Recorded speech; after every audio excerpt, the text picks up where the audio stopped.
Couple of people in today's education specialties meeting were asking about polls, so here's a quick tutorial. When you are in your Zoom room and you are the host, you can click on polling and you'll either have polls or not. If you already have polls, they'll be available here. This is my first sample silly poll that I use for training purposes. But if you've got multiple polls already created, there's a little drop-down menu and you just click on that and choose from any of your other polls. So, for example, there's my office hours poll, and if I launch the poll, everybody will see it and be able to take that.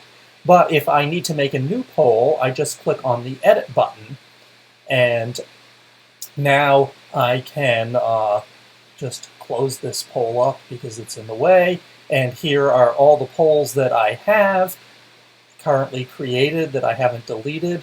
And I can just click on add a poll, and the polls need a name, so I'll just give it a name, and that's also important because that's how you're going to select it from your list of multiple polls. So I'll just call it silly poll, and there are only two types of questions in Zoom. There are multiple choice, and there are single choice. Single choice lets you pick one from a bunch of options, and multiple choice lets you pick as many as you want. So, what is your favorite movie?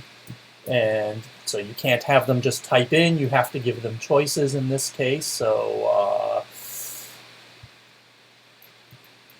Star Wars.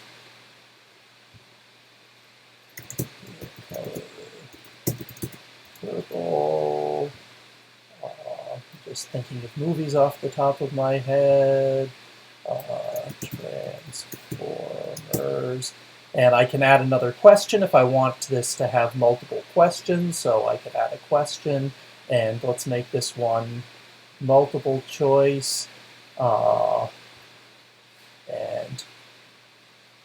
the question will be, what flavors of ice cream do you like?